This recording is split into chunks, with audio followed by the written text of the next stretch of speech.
Well, thank you everyone who made time in their lives and schedules today to join us, our panelists, moderator, and all you attendees. We'll get started. So welcome to Holistic Perspectives in Farm Scale Fire Preparedness and Recovery. I'm Catherine Golfinopoulos, the Education Program Manager here at EcoFarm. And EcoFarm's vision is to nurture just and ecologically sustainable farms and food systems through education, alliance building, celebration, and advocacy. We are based in Santa Cruz, California, and host the annual EcoFarm conference each January, now in our 41st year, and for the first time to be presented virtually. We've launched the Dirt First Farmer to Farmer Conversation webinar series as a way to both provide year-round programming and to respond to the COVID-19 pandemic as a way to foster connection and information sharing through this difficult time. We're happy to have you join us today and hope you'll consider joining us again on November 17th for our next webinar on Indigenous food sovereignty. We would like to show our respect and acknowledge the Ama Mutsun and Rumsen Ohlone communities and elders who are the Indigenous custodians of the land where EcoFarm's office is based and where our annual conference is held. A few nuts and bolts about today's webinar. We invite you to add who you are and where you're from to the chat box on your right. And if you're not already familiar with Zoom, we recommend you change your view to speaker view.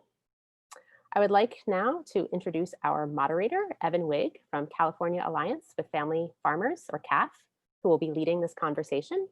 Evan is a community organizer with a passion for sustainable agriculture and local food systems. From California cattle ranches to Brooklyn community gardens, Evan has spent the past decade mucking chicken coops, reviving his local grange hall, writing on issues of food and ag, and in 2011 founded the Farmers Guild, which in 2017 merged with CAF to better serve and represent the diversity of family farms throughout the state. I'll pass it over to you, Evan. Thanks. Thank you so much for having us. And I really can't think of a topic that's more pressing right now than coming up with a better way to connect and relate to our land, especially as it relates to fire. I know a lot of folks probably had the same experience that I did. On Monday morning, I woke up to howling winds and felt like the whole house was shaking. And I'm here in Sonoma County, just up the hill from us on Mount St. Helena. They recorded 90-mile-per-hour winds. And it was for us here who have had fires almost every year for the past many years, devastating fires. It was a little traumatic to have to relive that. So I want to do some setting the place of where we are in history in terms of fire in this state. As of today, in just 2020, 8,834 fires have burned in California. That's over 4 million acres burned in less than a year. Over 10,000 structures have been damaged or destroyed. We've had 31 fatalities. That's not counting, of course, anybody who's dealing with respiratory issues in the long term. We've had in 2020 the most fires in a single year since CAL FIRE began keeping records. That's more than the last 3 years combined, if you can imagine that. And 5 of the 6 biggest fires in California's recent history have burned in 2020. So we're at a really tough point in history. But I also think that I really appreciate the EcoFarmers putting this on, because this panel discussion we're about to bring you is all about dealing with the root problem and not the downstream problems. At EcoFarm and of course CAF, and I'm sure everybody who's here on today's call knows, we try to look at what are the root problems, how can we address issues before they start. If we're dealing with flooding, are we talking about downstream damage control, or are we talking about better water retention upstream and land management practices upstream to make sure you don't have to deal with those consequences? We're talking about animal health, right? We're not talking about, you can either deal with the antibiotics for compromised livestock living in unhealthy conditions, or you can deal with providing healthier, better pasture living conditions. You don't have to deal with those those symptoms, right? If we're talking about nutrients leaching from the soil, on our farms, you can either deal with that by amending it with synthetic fertilizers, or we can talk about maintaining the soil structure and biodiversity. And what we're doing here is the same for fire. We're going to be talking not about how do we deal with the immediate consequences. We're not going to be talking about how we dole out resources to get folks back on their feet, financial aid, suing PG&E, all of that kind of stuff. Those are all important things in the moment, and actually make sure if you do know anybody who has been impacted by the 2020 wildfires, in particular farms and ranches, CAF does have a fund if you want to check that out. We'll be talking about that a little bit later. But today's call is going to be the bigger picture. We're going to be talking about some land management strategies and also just perspectives to really recognize that we are living within a fire ecology. And in California, from suburban sprawl to fire suppression to the extinction of large herbivores, we've created this practice and this relationship with this land that's not in line with the natural ecology of California. And I think that's one of the challenges of agroecological practices in general, is trying to create a system that we're putting on top of or instead of the natural systems, as opposed to fitting in with those natural systems within those natural tendencies of climates, water, soil, biodiversity. So in this sense, what you're about to hear are three incredible speakers who are going to be talking about not the downstream damage control, but rather the upstream solutions of how can we better be in relation with land to be prepared for a future with fire. So really stoked to have these three presenters.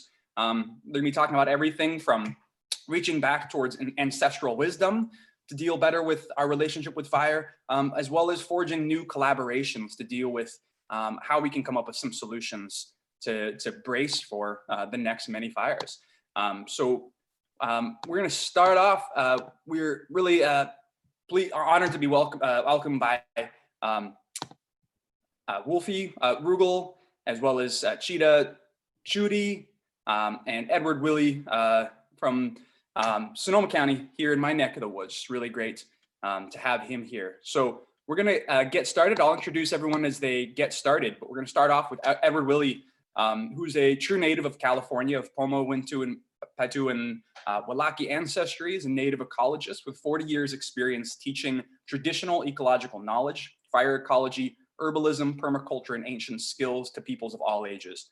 Also an artist, drawing, painting, and sculpture. He has in recent years been a core organizer of the annual Buckeye gathering in support of ancestral arts. So without further ado, I'm going to pass it on to Edward, and then I'll introduce our other presenters, and we'll go from there. So thank you so much, Edward, for being here. Hi, thank you for introducing me. That introduction has been floating around on the web for a while, and I haven't been doing all of that for 40 years, but maybe some of it, one or two of the things. But yeah, thank you. So one of the first things I want to talk about is I want to give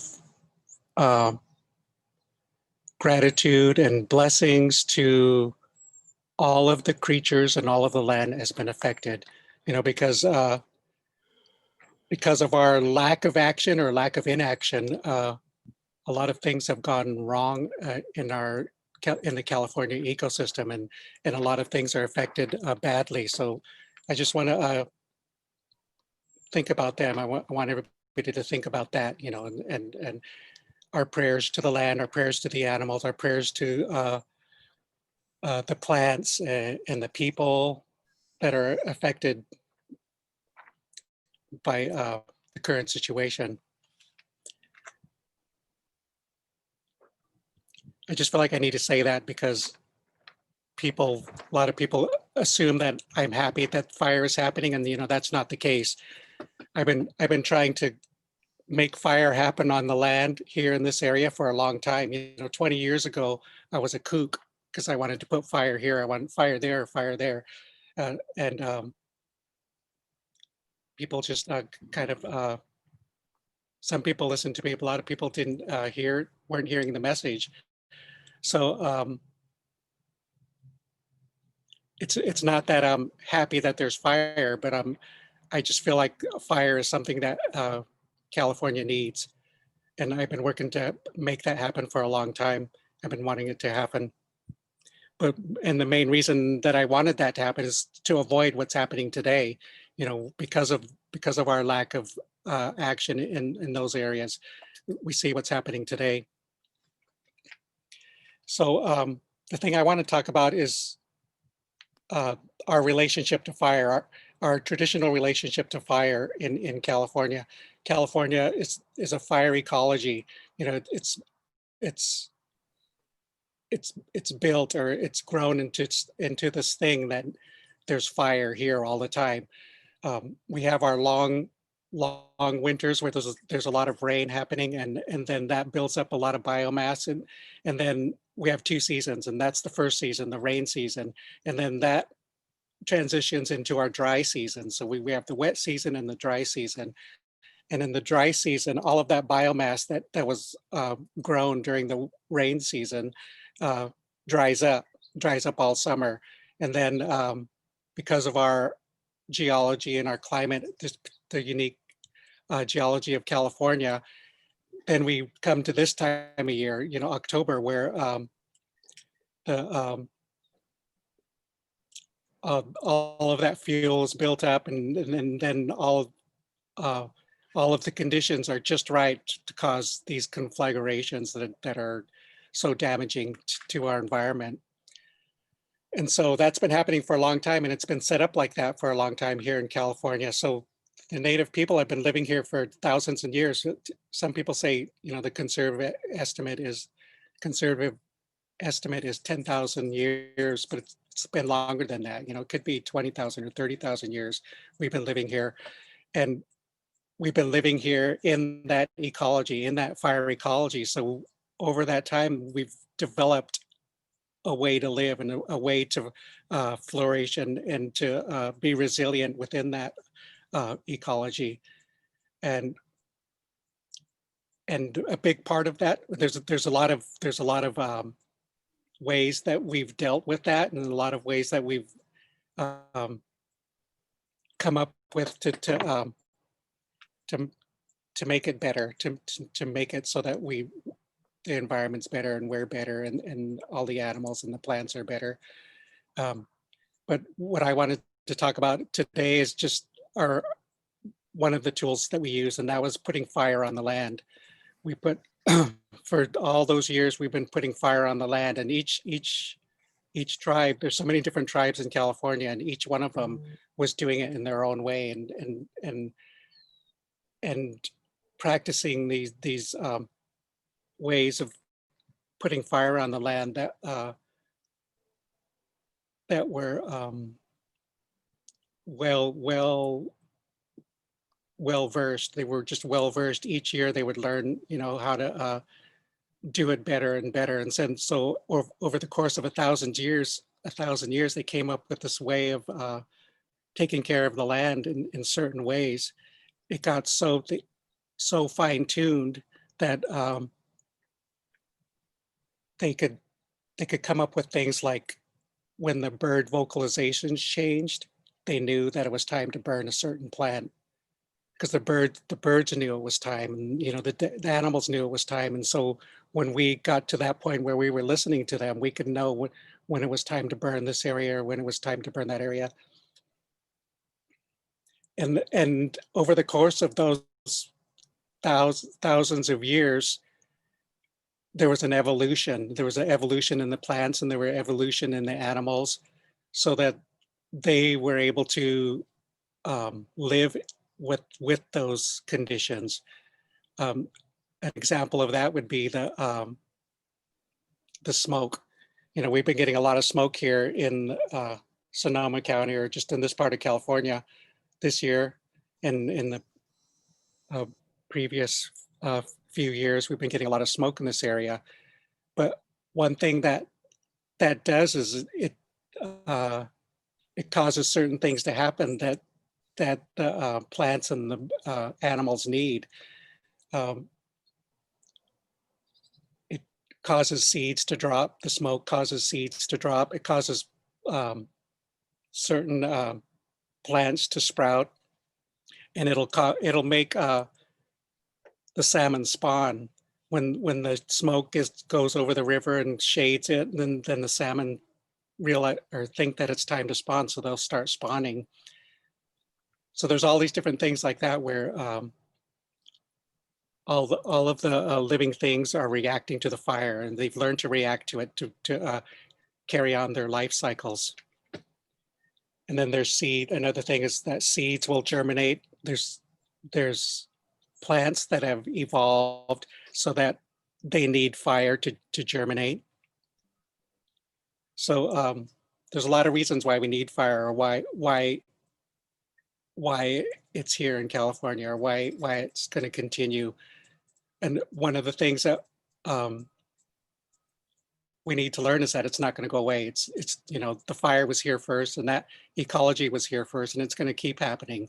So our job is to come up with ways of being more resilient and living through it and riding that wave. And one of those ways of doing that is to have those prescribed burns on the land. It's going to burn anyway, so okay, let's burn it in a controlled way on our own terms.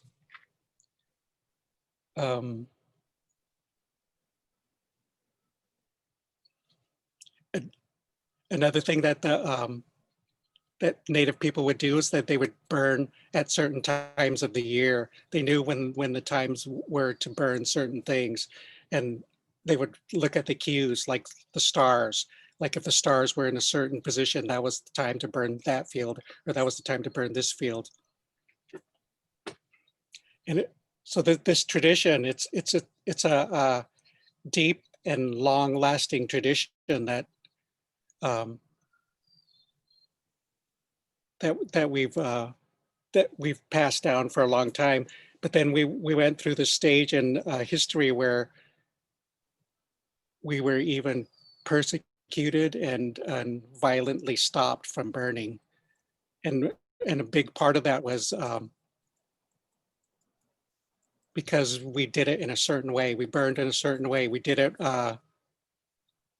with respect and honor to the land, in which case it was felt like it was religious, and we were getting religiously persecuted.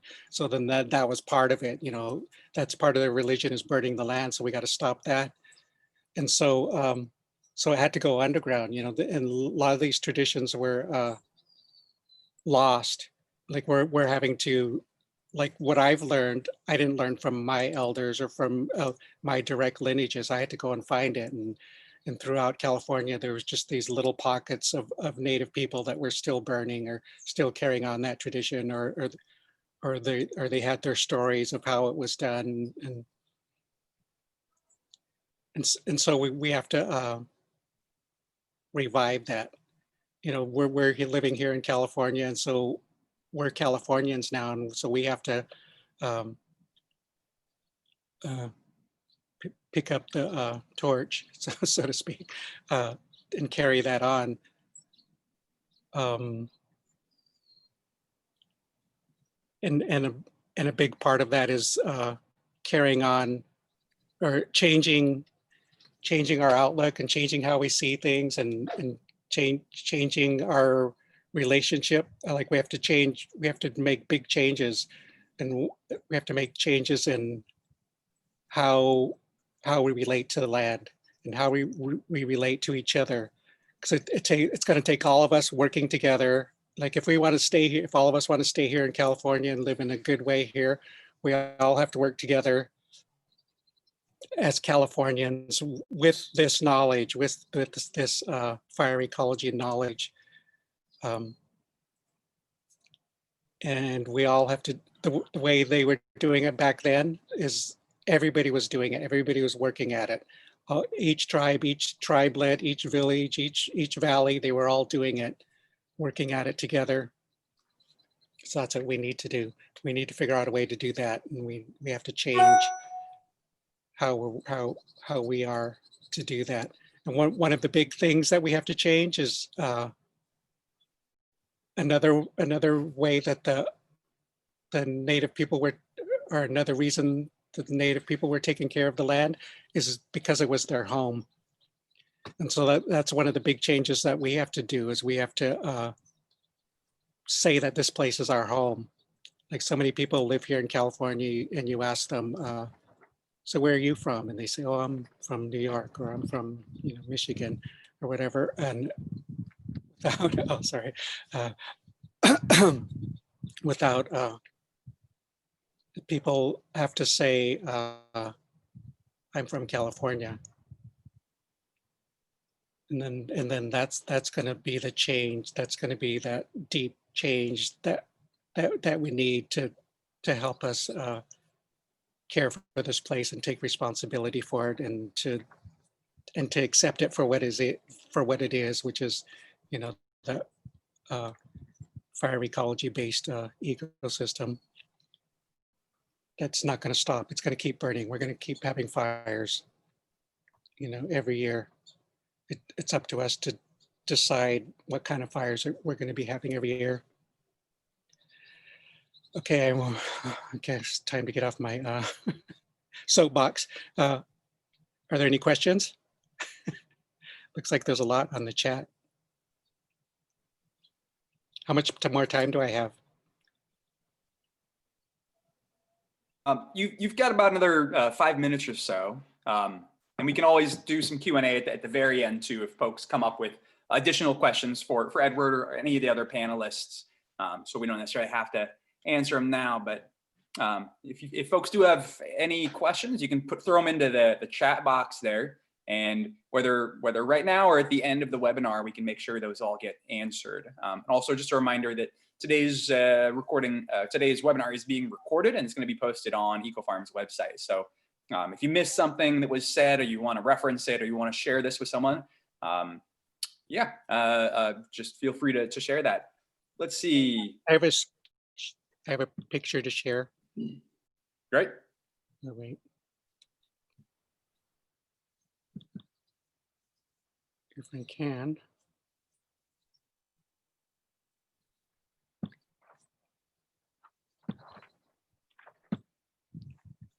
Edward, one of the questions that came up is, how did Native peoples control the burns? Okay. Like what I was referring to earlier was that there's a deep knowledge there, a deep knowledge of burning, putting fire on the land, and there's a lot to learn. But just the easy answer is to say that once you know what you're doing, it's pretty easy. There's a way to do it that's safe and easy and controllable.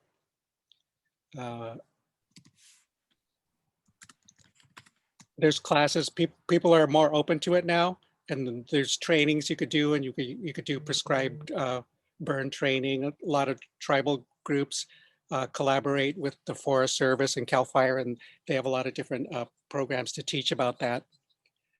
And that's what needs to happen. People need to learn it. Every little area needs to learn how to burn their area. They need to know the story of their home, of their area, because it's all different. Each area you go to, there's a different story and a different way of burning and different things to burn. So this picture is a picture of that I'm showing is a picture of Yosemite when there were burn regimens happening in Yosemite Valley. There's what you're seeing is just a example of the diversity and the openness that comes when you're burning. One of the main positive results is that biodiversity goes up. There's more plants down on the ground, and more meadow plants, and the trees are more diverse. And then this is the picture that I wanted to show you first. And then here's the picture of today. This is what Yosemite Valley looks like today. And it's just basically one tree, one monocrop tree in the valley, taking over the whole valley. And it's a native tree. So it's not that the immigrant plants are coming in and taking over. It's just the more vigorous plants take over. So when you're not taking care of, when you're not having the burns and you're not doing all these other things to take care of the land, the vigorous plants take over, even the native vigorous plants. So that's the case here in Yosemite Valley. And people will come here and look at that and you say, oh, wow, what a beautiful valley. And, you know, that looks so nice. But a native person would look at this picture and say, oh, no, they're not taking care of it. And so this is what it's supposed to look like. This is what Yosemite Valley is supposed to look like. One of the questions we had here, and then before we move on to the next speaker, one of the questions was how would burns look on today's plant and human communities? And I think that question probably has to do with given the changes that have taken place, both with the non-native vegetation that exists today in California landscapes, as well as obviously the human communities being structured in a very, very, very different way with far more people. What would the burn look like given those circumstances? That's a big question. The answer is not simple. In order for us to get back where we were, which we're not going to be able to do, we can't go back to the way it was. We have to go move forward, and it's complicated. There's a lot of different aspects to it, like just the wildland urban interface is what it's called, is where, you know, we have houses built up to the wildland, and that's where a lot of the problems are. So we have to rethink that. You know, how are we going to live in those spots, or are we going to live in those spots, or should we be living there? And then how do we build our houses is a whole nother question too. We could talk about that. Right now we build tinder boxes to live in. So there's a lot. And then just the fact that it hasn't been cared for so long. So the field buildup is just so great now everywhere. You know, you can't just burn, you just can't just go out and start burning somewhere, because it would just turn into a big conflagration. So the answer would be mechanical thinning is something that we would need a lot of. I know, and the raking, you know, people make fun of that, but that's definitely part of it too. Just getting down there and working it by hand. But it's a complicated question. There's a lot. We can't really just do it just without knowledge and without experience. We can't just jump into it. There's a lot of discussions and a lot of things to work on first.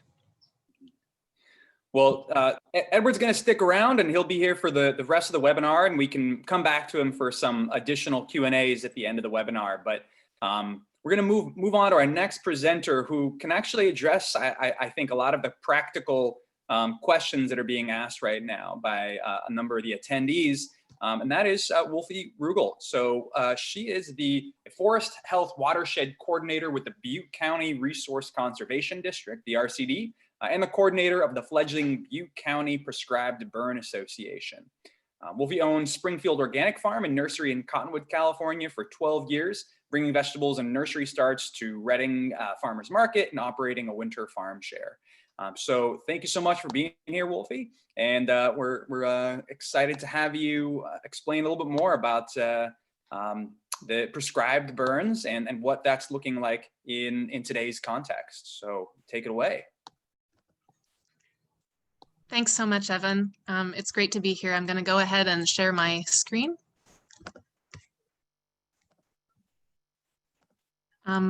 Yeah, my name's Wolfie Rugel. I work for the Butte County Resource Conservation District now, and so that means that I live in Chico right now, but my heart is still here in Western Tehama County. This is a picture of where I farmed for many years, and who knows, maybe next year too. You never know what the future will bring. But this farm was and continues to be a great education for me, probably the best I'll ever have.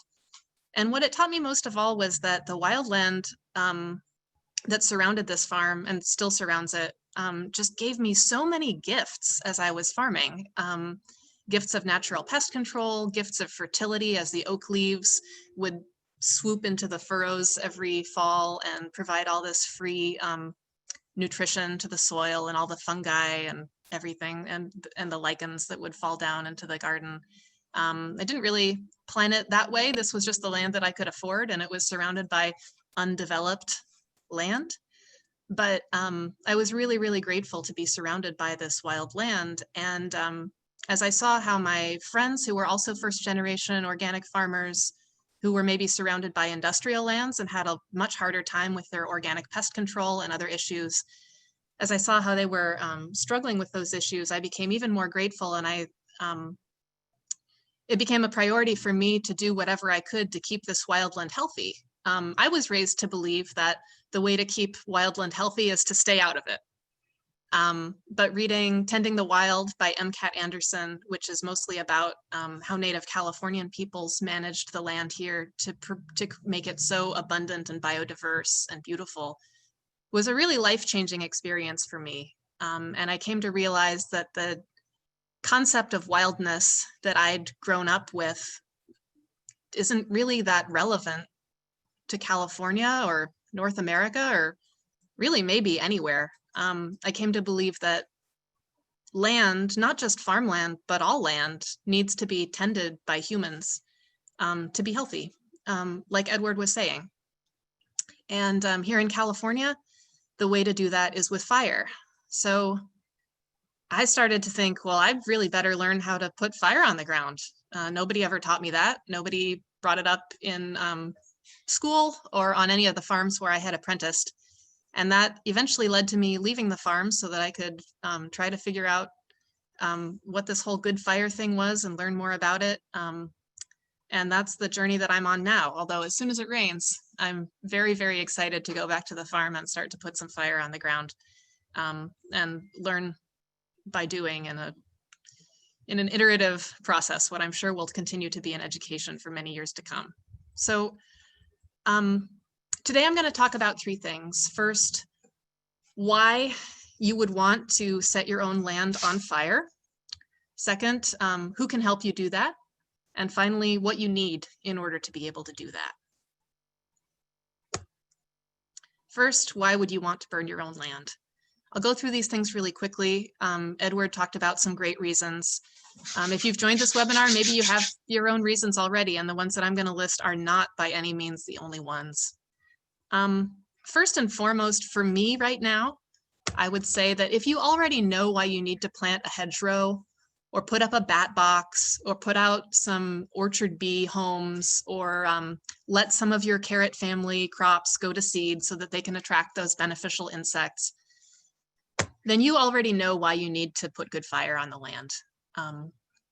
Our floristic community here in California is so fire adapted and needs fire so badly to reach its potential that if you learn how to put fire on the ground at the right time, like Edward was saying, the right time for that specific place on earth where you are, the response of the land in terms of just floral resources and biodiversity, I think will more than repay you just by itself. Secondly, a lot of us may have grazing animals. I think, as far as I can think, every grassland ecosystem in the world has some kind of relationship with fire.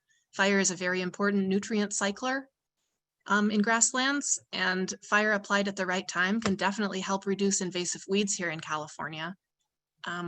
It can also improve forage value, so particularly crude protein in forbs in pasture right after a fire, in that fillery and that clover that you may have in your pasture is going to be much higher and very nutritious for your animals. And also, fire can really improve soil health. It cycles nutrients, and the charcoal that it leaves behind for the soil is an incredible way to store carbon for many, many generations. And I think recurring fire is a really big part of why grasslands can store so much carbon over deep time. Fuel reduction is an important benefit of prescribed fire. That's definitely why I first became interested in or aware of prescribed fire. It is no longer my primary concern at all, but it's still very important.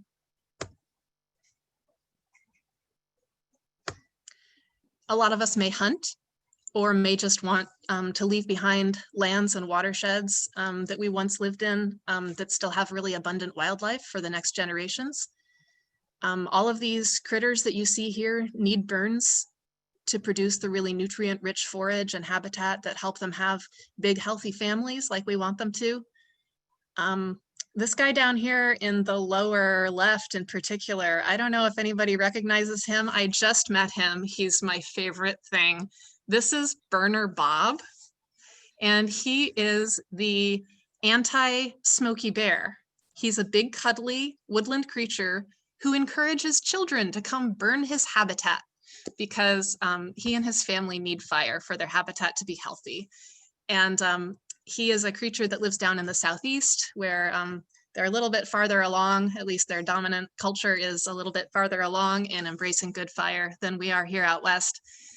Fun fact, buried deep in the National Prescribed Fire Act of 2020 is a provision explicitly authorizing the US Forest Service to enter into an MOU with the Longleaf Pine Alliance for commercial licensing of Burner Bob, which might just go a long way towards repairing the social and cultural impact of Smokey Bear. So pretty exciting.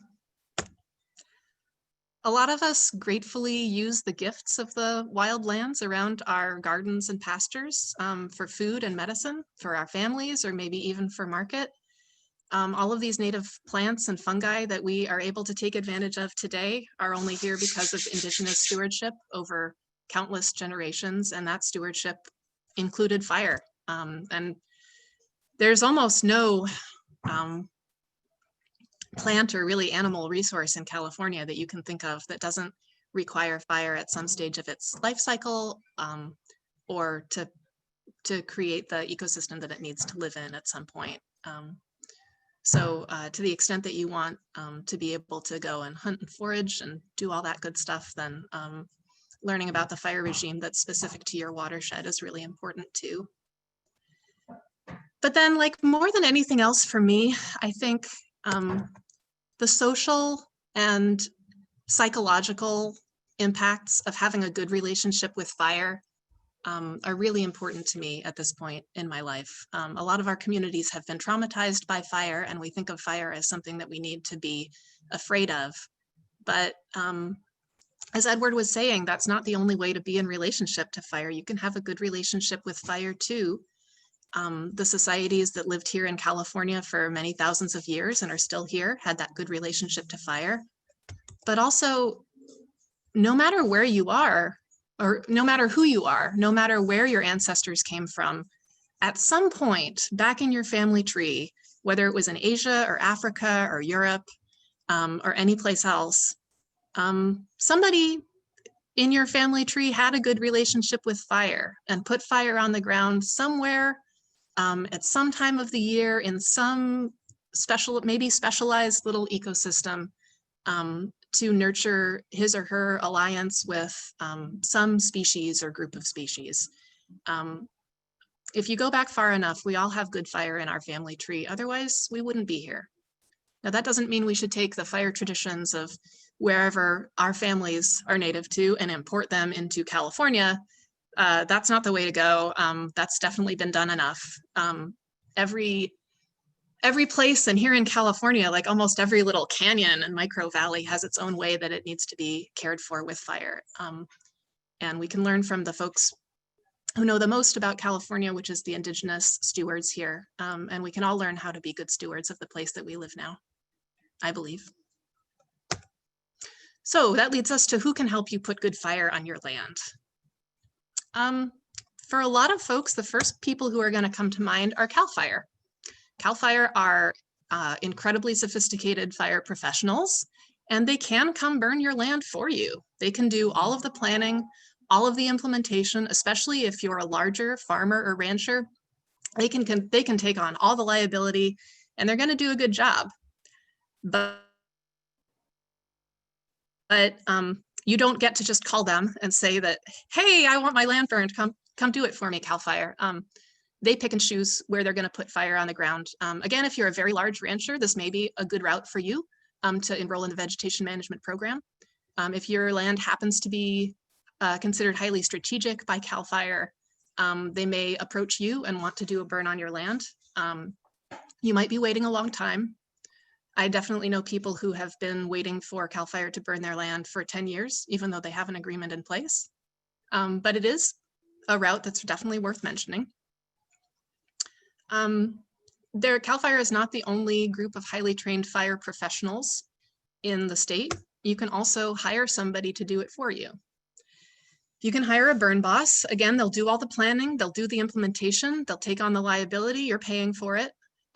Because you're the customer, you call the shots.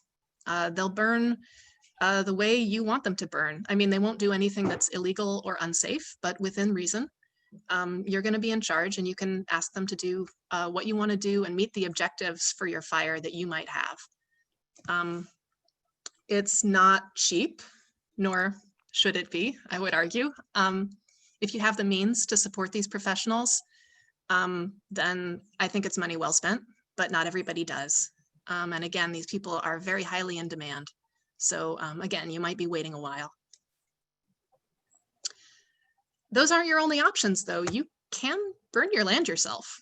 Not every farm or ranch has a unit that's ready to burn without a lot of prep work, or maybe ever, depending on what's around you. Prescribed fire isn't going to be the right choice for every farm or ranch. But, you know, on the other hand, a lot of farms and ranches do have great burn units. Maybe it needs a little prep work first, like reducing the fuels that are already there mechanically or some other way. Maybe it's more ready to go. Maybe you need to put in fire lines like roads and trails and stuff like that. Each unit is going to be different. But the bottom line is, if you're already farming or ranching, you may have most of the equipment you already need.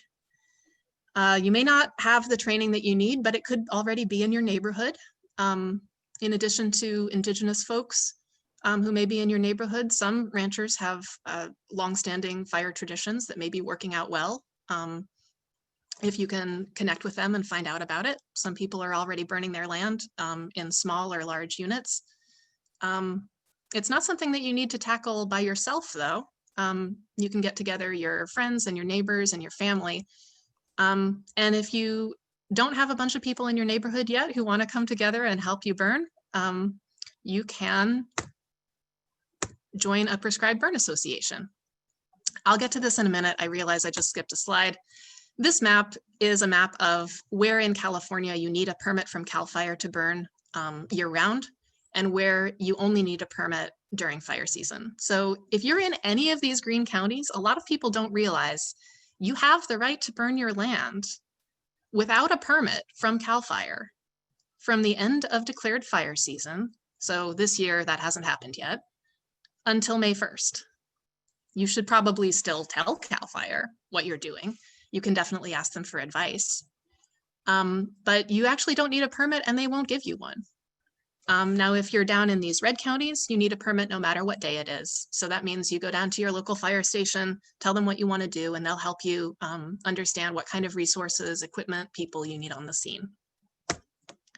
A prescribed burn association is nothing more or less than just a group of neighbors who get together and just share resources about good fire. Oftentimes they'll have a burn trailer where they all contribute tools, and then it can go from ranch to ranch. Oftentimes they'll sponsor trainings that everybody can come to so that they can learn from each other. This is a picture of some of the folks in our Butte PBA going out and looking at this unit and deciding where the fire lines might be. This land is held by this young lady in the middle here. If you don't know whether there's a prescribed burn association yet in your neighborhood or not, you can just go to calpba.org. As far as I know, every prescribed burn association in California is listed there. You can find out if there's one close to you, and if there's not, I think you should start one. So what do you need in order to start burning? Well, the first thing that comes to mind for a lot of folks is going to be permits. We talked about how you may or may not need a permit from CAL FIRE. It's very likely that you need a permit from air quality, however. Sometimes even for very, very small burns, you're going to need a permit. You're definitely going to need to make sure it's a permissive burn day. The bottom line is you just need to call your own air quality district, because all of their rules are completely different. So just make sure to do that. You're also going to probably need to tell all your neighbors that you're burning. You don't want anybody to get surprised when you start putting good smoke in the air. A lot of people, one of the first things that comes to mind, or one of the first worries about putting fire on the ground, is liability if that fire gets out of control. If you're burning in the right season and you're starting in the wet part of the year and you've got a lot of people there and you start really small, I think your risk is really quite low.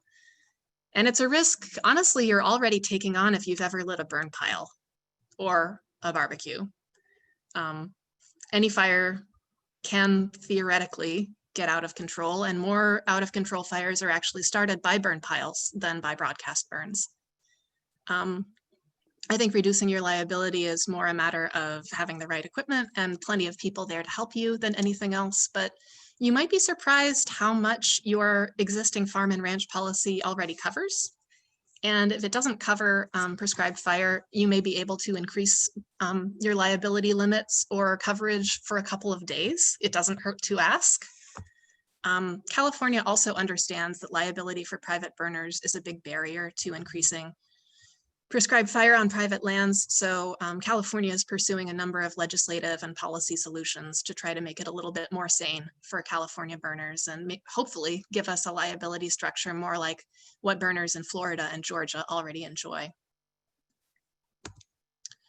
In terms of equipment, so you see people out burning in Nomex and hard hats and stuff. You don't need fancy PPE to do a mellow oak woodland burn in the winter. You know, again, I'm not telling you what you need to do any burn anywhere in California in any fuel type. I'm talking about the burns that I'm familiar with, which tend to be winter burns in oak woodland, maybe very light brush, similar to what a lot of us see throughout throughout the foothills and in the Bay Area and all up and down the Coast Range and the foothills of the Sierra Nevada. It's definitely possible to burn safely in plenty of other fuel types too. I'm just not as familiar with them and the equipment that's needed. For any burn, you're just gonna wanna wear a natural fiber, long-sleeved clothing. Cotton or wool are great, don't wear synthetics. A cowboy hat is a great piece of fire gear. You really don't need a hard hat unless you're burning in heavy timber or there was a big snowstorm and there's a lot of hanging limbs overhead or something like that. Building fire line, you probably already have most of these tools on your ranch. In winter, oftentimes you can just wet line. Wet lining is just making a wet strip of grass. You can do it with a hose. You can wet the tire of an ATV and or a bicycle and just, well, maybe something a little thicker than a bicycle would be helpful. And just roll that down the hill to leave a wet trail that in the right conditions that can actually function as a fire line. You can mow it, you can use a hoe or a McLeod. Backpack sprayers are great to have standing around on the perimeter of fires. If you can lash a 250-gallon tank into the back of a pickup, you now have a Class 6 engine. I know I'm getting close to my time here. There's a lot of ways to light a fire. You see people out with drip torches, and drip torches are great in the right conditions. But you know, obviously, people have lit fires here for centuries without drip torches. There's other ways to do it. I really like my backpack flamer from Red Dragon. I've seen people burning in like a pine needle fuel type where they just take a lighter or some matches, light a few of the pine needles, and then they just spread it around with a pitchfork, like they're painting around. And you can use this pitchfork to, like Edward was talking about raking, you can build up fuels underneath, you know, maybe a particular manzanita shrub that you want to kill or a particular conifer seedling or something. If you're burning in a fuel type that's a little bit less fluffy and flammable, a handheld leaf blower is actually great. You may be trying to burn on like a really windless day when the conditions are just very still because you don't want to have to worry about that wind, but you know, you can make your own wind. Bottom line, start small, start in the rainy season, start in conditions that make you feel comfortable. You don't have to do it alone. You shouldn't do it alone.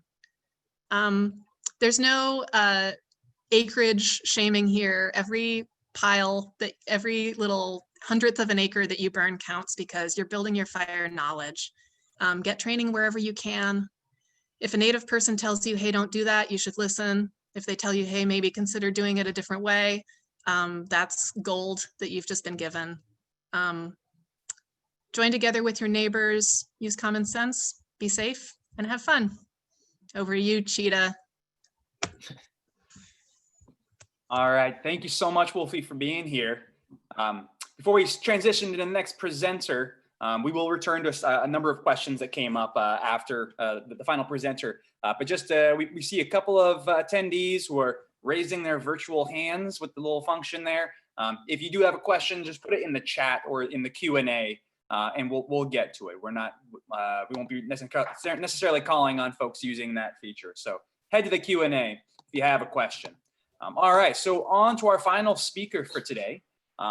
Cheetah Chudi has been working in the fields of agriculture and mycology for 15 years after graduating with a BS in those fields from Evergreen States. As an undergrad, Cheetah received a grant from Western Sustainable Agriculture and Education to conduct mycology research. In 2008, Judy began Turkey Tail Farm in Butte County, raising lamb, pork, chicken, duck eggs, mushrooms, and herbs. In 2018, the campfire devastated Chudi's farm. The resultant toxins from the fire motivated him to establish a nonprofit, Bioremediation, which has two goals. Number one, to research and to provide baseline information on fire-borne contamination. And number two, to provide no-cost fungal bioremediation services to underserved campfire survivors. So we are really lucky to have him here to talk about this incredibly exciting and ever-evolving scene of bioremediation when it comes to dealing with the after effects of fire. So Cheetah, take it away. Thank you. So yeah, thank you so very much for that introduction. I'm gonna just jump right into it, I think. For today, I was gonna kind of start on kind of my fire experience and my recovery and how it related into the project, cover some of the theoreticals of fungal bioremediation, and then do kind of one case review showing real specifics. So I'm gonna drop into a slideshow here if everybody's okay with that.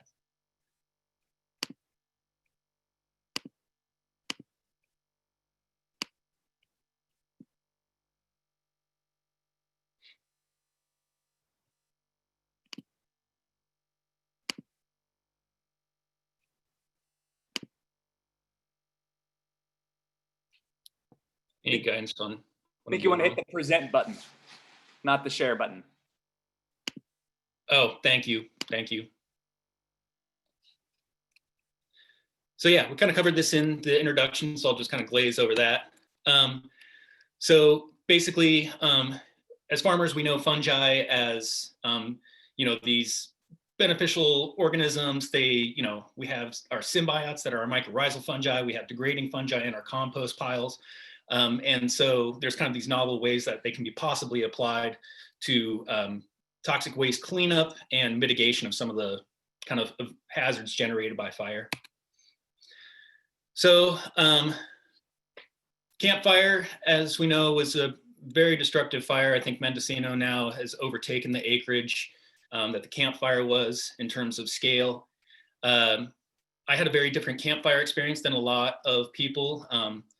Paradise was engulfed very quickly, and while it swept through that community, we were kind of still loading up, getting livestock into trailers, catching ducks, loading product out so we wouldn't be totally broke if things did burn. And so we kind of had a leisurely pace for our day. We found out a couple days later because basically when it came to the campfire, they applied martial law for about a month, 26 days or so, where nobody was permitted back into the burn scar.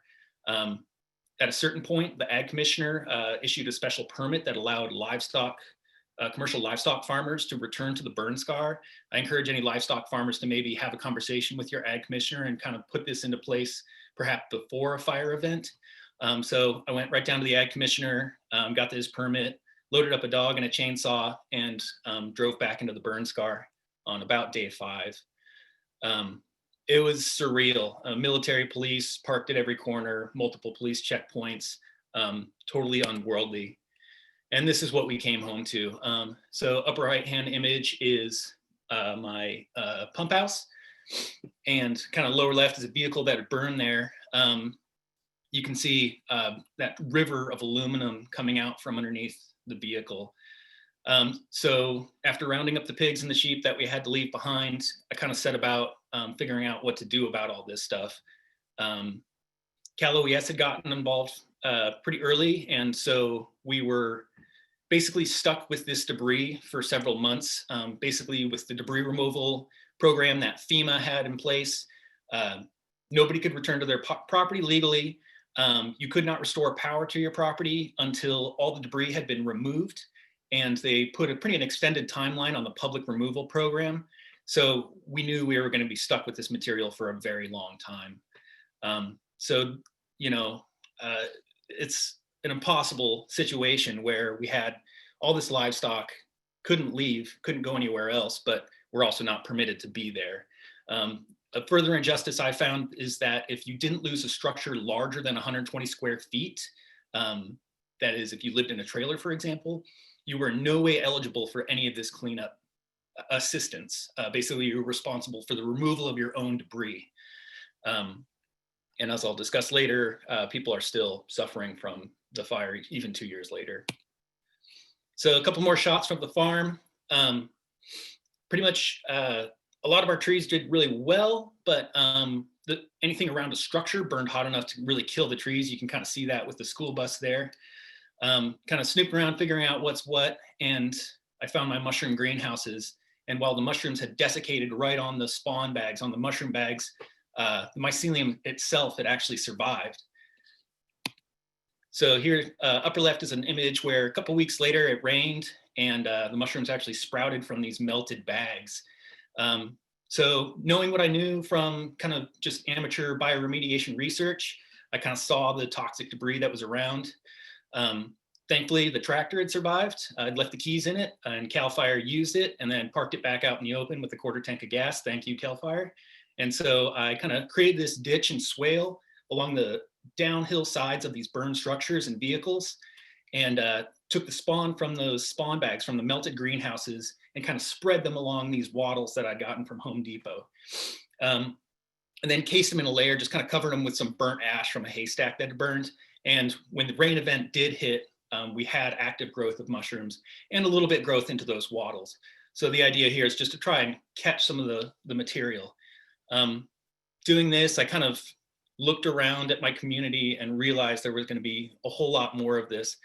So it prompted me to start a nonprofit effort and start writing grants to try and get support to do this for other people, but also better understand fire-borne toxins and how we might ameliorate them with fungi. So I just want to take this slide to talk to fire-affected farmers for a sec. I'm not going to lie to you, it's going to be really hard. So this is my house on the upper left-hand side. And yeah, you're just gonna have to slug it out. And while the barn is burned, maybe, you still have your skills. And so yeah, you just, sorry. So yeah, I dove back into what I love and built this mobile mushroom lab. So it's a little cargo trailer. And so even before the debris was gone, I was back into farming. So this is a slide stolen from some Chico State people that were doing testing in the burn scar, specifically in the waterways directly after the fire. Kind of what you're seeing in this kind of diagram is basically with these burned soils that become hydrophobic, you get this dissolved organic matter, and it becomes a binded, like a chelator they call it, but it binds to these toxins. And then when the rains hit these hydrophobic soils, there's nothing to hold that topsoil, and it's now bound with toxins, and it now enters the hydrologic cycle. And there, a lot of them are very persistent, and they're kind of stuck there. So we break the contaminants into two major classes. One of them is persistent organic pollutants, and we'll talk about these molecules a little bit more, but kind of in the center of the slide here, you can see benzene. We hear a lot about this with the Paradise water. I know my friends in Santa Cruz were affected in the same way. Basically, benzene is an organization of carbon and hydrogen molecules, but it's structured in such a way that it presents a risk to health and human safety. Also because of those hydrogen branches, there's a hydrophobicity to it, so bacteria really can't get at them to help break them down. And then they come in all sorts of shapes and sizes, and we'll talk about them ever so briefly. The other type of environmental pollutant would be heavy metals. So these are individual ions, they're atoms, they cannot be broken down any further. When they did the toxic debris removal, they looked at this central group they call the CAM17, and that's what we'll be looking at as well. So why fungi? Kind of spoke on it originally, like, or a minute ago, rather, that they create stable forms of carbon. They can restore porosity by growing through it with their little hyphal threads, their linear growth. They secrete this mucilaginous material that helps stabilize molecules so that when the rain hits, we're not making mud, we're getting good infiltration. A lot of benchtop science has shown degradation of these persistent organic pollutants. We hear a lot about mushrooms eating motor oil. That's the kind of group we're talking about there. And then there's kind of another branch of research that looks at heavy metal uptake into the roots, the mycelium, but also possibly up into the mushroom itself. So mushrooms eat wood, basically. They eat straw or a rotten log in the woods, and wood is composed of cellulose and lignin. So on the left-hand side, we have cellulose, a very simple linear molecule. A lot of people can eat it. On the right-hand side, we have lignin. Lignin is this irregular, bony, recalcitrant, tough molecule. So here now we're looking at benzene, the contaminant, and lignin side by side. And so here we can see that similarity. The benzene molecules basically in that lignin. And that's how we can take fungal enzymes that are typically applied to breaking down lignin and use them for breaking down persistent organic pollutants. The other aspect of this is they demonstrate heavy metal uptake. There's some people that suggest that there is some uptake and they stream it into the mushroom themselves. The idea here is that basically the fungus is taking and hyperaccumulating its waste for removal by some unsuspecting organism. So my head might be in the way, but here in the top right-hand side, we have normal mycelium, and the bottom, it's a photo of mycelium that's uptake heavy metals. And so what they'll actually do is they uptake these heavy metals and they stuff them into these little compartments, these vacuoles that are typically used for holding lipids, but they compartmentalize things really well, which makes them uniquely well suited to the task. So I'm just gonna fly through these ones. Persistent organic pollutants, just a couple of them I wanna talk about. So benzene, that fundamental subunit. Dioxin, this guy's a real tough bugger, half-life at 8 years, accumulates in fatty acids, carcinogenic. Polycyclic aromatic hydrocarbons, this is an aggregation of benzene molecules, again, very persistent, carcinogenic. Polychlorinated bipheноls, I haven't seen any, but I know people that have found it. There's also bromated versions. Heavy metals, again, this is that CAM17, those 17 heavy metals that we look at. We count them in milligrams per milligram per kilogram, otherwise parts per million, and that's what's reported here. So different mushrooms do different things. Some of them break down persistent organic pollutants, some of them are more suited to heavy metal uptake. So for my purposes, mostly just used oyster mushroom. It's readily commercially available, meaning you can get a lot of the mycelium, a lot of the root mass, and be able to apply it effectively to the land. It's functional in heavy metal uptake and breakdown of persistent organic pollutants.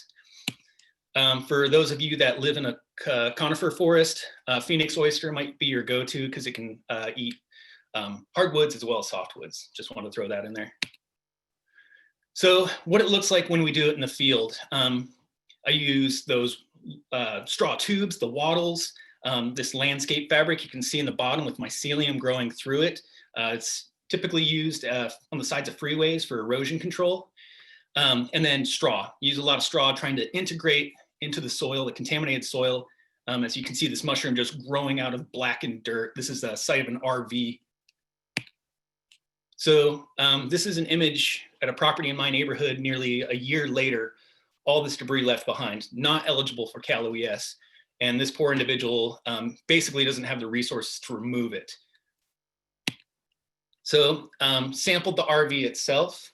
The red bars, that's basically the Canadian standard for safe and allowable levels of heavy metals. So we can see several of these metals, in particular, like zinc is a common one. We saw a lot of chromium. And here, yeah, you can see a very high level of lead. So what I did is come into this site and worked fungi into this burnt RV, like this is kind of worst case scenario, covered it in that burlap material, and let the fungus grow for several months through the rainy season, basically trying to hold everything there, keep it from going somewhere. In the best of all worlds, these are the fungi, the species of mushrooms that would uptake those heavy metals. Again, I was only working with oyster because that's what I had available to me at the time. So this is a terrible slide. I'm so sorry. But this is before on the left hand side and after on the right. There's some things that didn't really work out, but we see a significant reduction in barium. We like that. Nearly a 4-fold, 5-fold reduction in lead. Significant, big drop in zinc content. There was one more in there. Silver, not a big deal. But there's also aberrations in the data like antimony up here. It spiked. Maybe I picked up a flake of antimony that I didn't grab last time. Maybe more antimony was liberated over the rainy season due to the acid created by rain, as well as fungal enzymes possibly. So not perfect, but we had some success here. So I talked about dioxins. Again, not a great slide, but up top, we're looking at dioxin content of the RV before and dioxin content before. So we're looking at this result number. They have this funny metric called technical equivalency factors. So basically we have an 8 up here, which is 8 times the safe and allowable level set forth by the World Health Organization. And by the end of the project, we had a near 8-fold reduction in dioxins. So the ash still needs to be removed. It still has heavy metal content, but the toxicity of the ash itself has been greatly reduced. So as mushrooms grew, I would take mushrooms from the site, dry them, and send them off to the lab for that same heavy metal analysis. And this is where I think you're not going to get a whole lot of streaming of heavy metals into the above ground mushroom. I think it's kind of a fallacy in the real world. We did get a good amount of zinc and barium. So here, you can just kind of see fungi popping up where we installed materials and wattles. Just take a second to say, I really still have a great affinity for fire. Our land responded really well to fire, aside from losing my home and other infrastructure. Hats off to RCD, Point Blue, and NRCS for helping me over the years with controlled burning. And I can't wait for the next burn season. I've already got all my piles built. And just restoring natural fire to the land. So, despite that it's disrupted my life, fire is still my friend. So I got a little ahead on time. So I just want to make a plug for, I'm going to be doing more of these workshops through November. Follow us at Turkey Tail Farm on Facebook. So basically part 1 is going to be more of this, talking about bioremediation. Part 2 is going to be low tech and inexpensive methods of growing mushrooms. Part 3 is probably going to be a video of how to make those materials. And then I've got another project that I'm wrapping up right now that is looking at degradation of glyphosate, that's the Roundup stuff, in an agricultural system. So breaking down Roundup with fungi, as well as looking at the potential to generate fertility on your farm by breaking down woody agricultural byproducts into a form of fertility for your garden or orchard. So thank you very much. Thank you, Cheetah. So we got a question actually specific to the mushrooms there. The one attendee is asking, what do you do with the mushrooms after they have accumulated the toxins? I don't imagine you throw them into a pan real quick and eat them full of lead, do you? That is a huge part of the problem.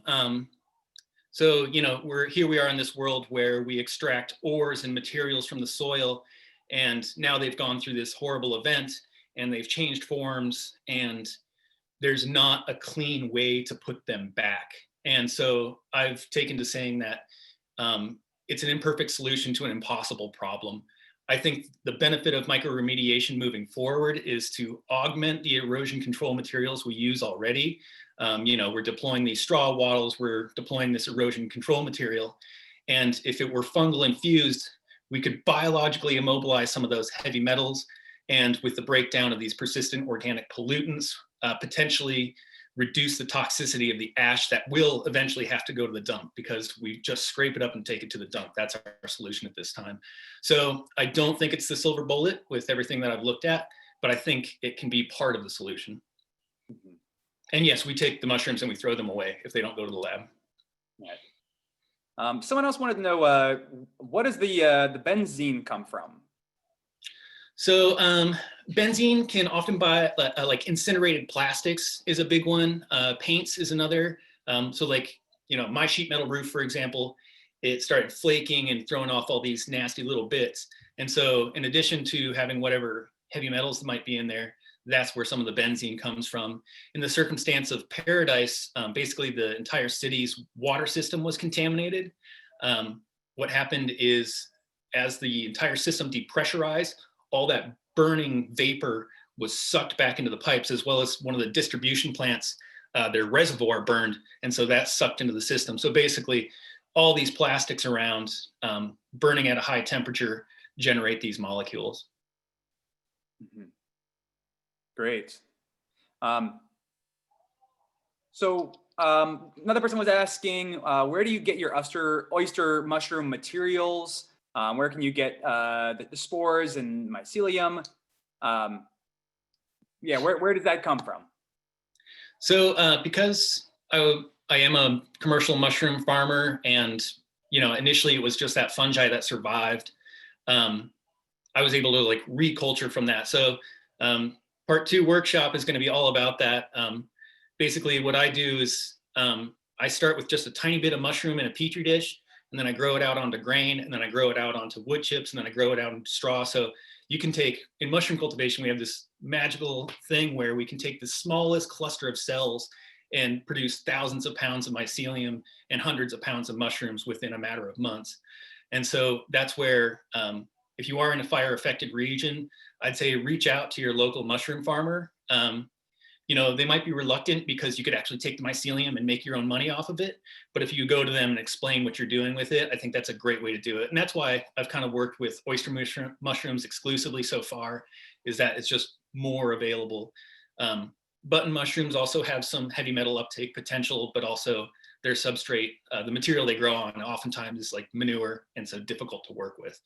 I'd like to work with more heavy metal specific strains, but some of them are finicky. They don't work for all regions, whereas oyster mushrooms are just tough.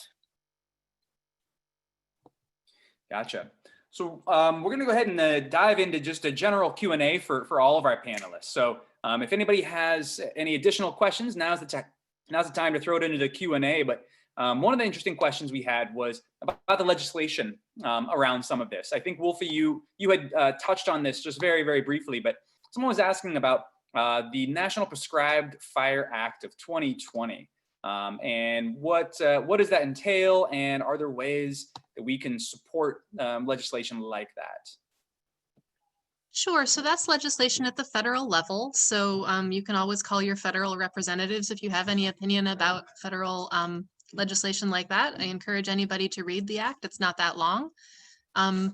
It's a pretty interesting piece of legislation, and it has a lot of provisions in it that I feel like are pretty cool. At the state level, I think you should also definitely, contact your state representatives and tell them that you'd like to see more funding and also policy and social license for prescribed fire. There are a number of advocacy groups that are already working on issues like this that you can follow. So like the Watershed Center in Hayfork, the Mid-Klamath Watershed Council, or MCWIC for short, up in the Klamath region. A lot of tribes. Bill Tripp up in the Karuk country has a great Twitter feed with lots of prescribed fire policy advocacy. It's a great education. I'm not really familiar so much with the Bay Area prescribed fire policy ecosystem, but maybe Edward or someone else can speak to that. SoCal, same thing. Yeah, I would just encourage you, if you're interested in these issues, to follow people who are already working on them and learn about what's going on and how you can help. Thanks for asking. Dovetailing from that one, there was another question about whether or not there were funds available. Is the government, whether at a county, state, or federal level, supporting these burns? So especially you talked a little bit about the costs of doing this, or obviously working with CAL FIRE to wait on that list. But is there any government funding out there to work with organizations that could assist in property owners and other community groups to actually implement these types of fires? And if not, are there efforts and things that we can do to encourage those kind of the federal or government support to make this more feasible for more people? Yeah, so farmers and ranchers do have a number of options in applying for funding to help with prescribed fire, like for instance, the NRCS, or Natural Resources Conservation Service that Cheetah mentioned. Your local RCD may be able to help connect you with those resources, but a lot of farmers and ranchers are choosing not to go that route because getting government assistance triggers a number of, it's called environmental compliance regulations like CEQA and NEPA. And a lot of agencies that are funding this work have pretty involved requirements in terms of paperwork, and sometimes in terms of the way that you need to put the prescribed fire on the land that you might not actually want to become subject to. So you may find that those agencies actually require a much higher standard of equipment and number of people who need to be on your land when the fire is lit, and it may take longer than you want it to. It may not, you may not end up feeling like it's the right choice for your land. So just with that caveat, you know, you can look into it. As you look into it, if you start to feel like, wait, this is, I'm not going to do this. This is like worse than not getting help. It's not necessarily you. Other people have also experienced that. Just know that. And that's why I think, you know, getting together with your neighbors and your family and other folks in the region might be a really good way to go for a lot of people. Great. Edward, there's a question here for you. Are there any trainings available to learn indigenous ways of putting fire on the land? And follow up to that one is, what do you think it's going to take to change the mindset? What do you think it's going to take to just change people's perspective around the usefulness and also the danger of fire? Sort of what's that paradigm shift going to require for us?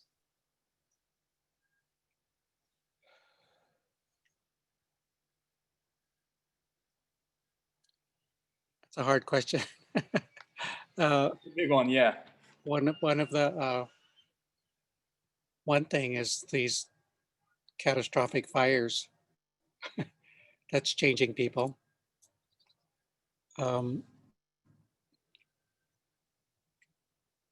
Just more education, things like this, webinars like this, or things similar to this. What was the first part of the question?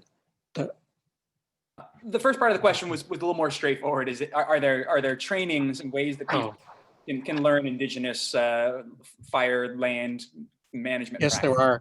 There are. One of the ones that's pretty popular, a lot of people have taken it so far, the TREX trainings, TREX. And it's just basically you know, a couple of week course on prescribed burning. And some of them are in conjunction with tribal organizations. I think they were started up north in the Yurok territory. And it's like a tribal organization with CAL FIRE collaborating and teaching people. There's a few of those that have been around, and there's a few people that are teaching here and there. I can't think of any names right now at the moment, but it's around. It's gradually picking up.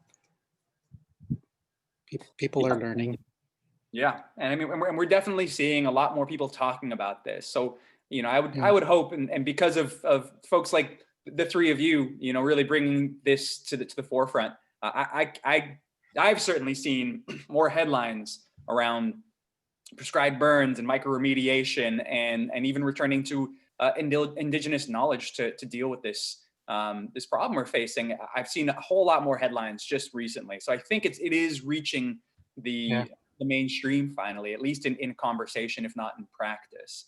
And some of the tribal groups that have been prominent are the Ohlonies. They've been doing research and teachings down there, and the Mono tribes. They've had a continuous lineage of burning. They teach. There's Don Hankins up in Chico.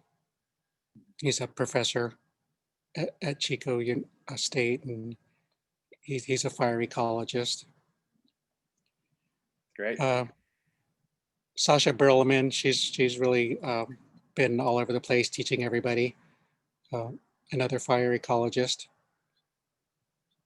And we'll do our best to link to as many of the references that are made during this webinar. But we'll also provide some contact information for you guys to follow up if you have any specific questions or want to link to or the name of something that was mentioned during today's webinar. And a couple of those folks who tuned in late on this one, yes, this is being recorded. It'll be available on the EcoFarm website, so you can always reference and go back if you missed something or you missed the first half of this. So let's see, real quick, Cheetah, your take, what is your take on using local native fungal strains versus commercial strains for post-fire mycoremediation? That's a great question. And hi, Maya. So yeah, I know you guys are, so Co-Renewal is another organization that's launching on yet another project doing this, inoculating wattles. And it's gonna be fun to watch that research. So check out Co-Renewal as well. So if I had my way, I think I would re-isolate a commercial strain from a burn location that I treated, best case scenario. I meant to do that, kind of never got around to it. My reason for that is you get the vigor of a commercial strain because they work very, very hard to get these really aggressive strains. And then it's been exposed to the toxins. And so potentially maybe there's some sort of adaptogen or like epigenetic function that's getting triggered there that wasn't present for the commercial strain that's just spent, basically its whole life in a lounge chair enjoying sterile substrate. So that's my thought. But I think wild strains is a great way to go, and it looks like you guys got a strong one. We had another question here about the Bay Area air quality control boards being really restrictive about what can be burned, and wondering if you've had any success or tips or experiences with of convincing these boards to loosen the regulations or incentivize these types of land management practices. So in Butte County, we have a air quality board that is very supportive of private burning. And Tehama County seems to be pretty similar. So I don't have much experience except by hearsay with the Bay Area air quality board. If Edward has any tips to share, I'm going to turn it over to him. There's a Bay Area Prescribed Fire Council that may have some input that you could follow.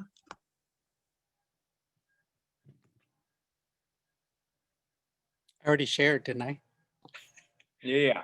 Okay. Another question was, are there any handbooks or resources for reading around doing burns that you might recommend? Any of you? Tending the Wild has already been mentioned. No, somebody needs to write one. Yeah, I think so. We're actually trying to design one up in Butte County. It's a forest management handbook overall. So it's not just about burning, but I'm gonna, with the help of Don Hankins and also somebody put the traditional ecological knowledge, the Chico link with Ali Metters Knight's outfit is also working on that handbook. And we're gonna have like some rules of thumb for about burning, but burning is so place-based. What works for me in terms of like the time and the season and how to tell when that fuel is ready to burn and is going to be so different from what works for you. So it really needs to be hyper local. Yeah, there are a few general rules. right. But I think that comes back to the theme of really what we seem to be hearing from all of you is just understanding and being more rooted in your place, understanding the ecology, understanding the cultural and natural history of a place. And I think it's pretty clear that we in California, at least the vast majority of us, we're still relatively new to this space, to this place, to this ecology, to this climate. And there's a lot of trial and error in that. And obviously right now, our current system is not in sync with those patterns. So we have a lot of learning to do. Unfortunately, there's some incredibly hard lessons that we're all having to deal with right now. My hope is certainly that the knowledge that's coming from folks like the three of you can reach far and wide. We can start thinking about things more long-term. We can talk about prevention. But I just wanted to talk very momentarily about, well, what do you do in the case of immediate disaster? So if you or anybody has been affected, for farms and ranches in particular, have been affected by any of the fires this year, and that means whether that means you lost a barn, you lost your home, you lost your crops, or in a more indirect way, maybe you are running a farm and you weren't able to get onto your property because it was an evacuation zone and you couldn't turn the irrigation on, and all your crops were lost, or a quarter of your crops were lost. Or if maybe your farmers markets were shut down because of the smoke and you weren't able to sell for 2 weeks. I want to encourage you all to check out, CAF has a fire emergency fund. We've been able to provide, over the past few years, hundreds of thousands of dollars to farms and ranches, as well as farm workers who've been impacted by fires. So if you know anybody who has been affected, please spread the word. We do still have resources to hand out for this year's fires. Anywhere in the state of California, any farm and ranch, and a portion of all funds that we've received are also going to farm worker organizations that are supporting farm workers who lost either property or simply weren't able to go to work because of fires or smoke or other hazards. So please check that out. We've looks like Catherine just linked it in the chat. But please spread the word, especially if you know anyone who's been impacted. One thing we've experienced over and over again is so many of these farmers are incredibly modest, and they don't want to take the money and they don't want to ask for help. But after working with farmers who've been impacted by fires for many years now, you really do have to rely on your community. You have to rely on the generosity of your neighbors. And it's really the only way we're going to get through these disasters is learning from the past, as you've just heard over the past hour and a half, but also really being able to lean on those around you. So please spread the word. Really want to give a big shout out to our three panelists for coming in, sharing your wisdom, sharing your resources. And I hope everyone learns something. And you can take this message and pass it on and keep that conversation going. I really do think it is and really must be the start of a much longer, bigger, deeper conversation at every level of our society here in California. So Catherine, you want to close us out there? Certainly. Thanks, Evan. And thank you, Cheetah and Edward and Wolfie, for just the tremendous amount of knowledge and heart and wisdom that you brought to today's webinar. I know there's a lot of grateful folks out there that appreciate what you shared from sometimes hard-won personal experience. So thank you again. And to our panelists, if you would want to share any additional follow-up information, if you haven't already done so, like Cheetah, we invite you to share your Facebook page so folks can see that again. I know there's a lot more questions and follow-up. Also on EcoFarm's website for the Dirt First Farmer to Farmer Conversation series that this webinar is a part of, we'll be posting the recording and additional follow-up information. I'm also now pasting into the chat. We have a very brief survey and evaluation. We'd love to hear your feedback so we at EcoFarm can continue to offer timely and relevant content for everyone. So that link is posted now. And we'll end there by just letting you know that our next webinar for EcoFarm Farmer to Farmer Conversation series is November 17th on Indigenous food sovereignty. And this will be a unique and special webinar in that it is preceded by a screening of the film Gather. We'll be showing that on Monday night November 16th, and the webinar will be again at lunchtime on Tuesday. So topics of Indigenous food sovereignty, preceded by a film screening, and then a webinar, and details will be on our website. Thanks, everyone.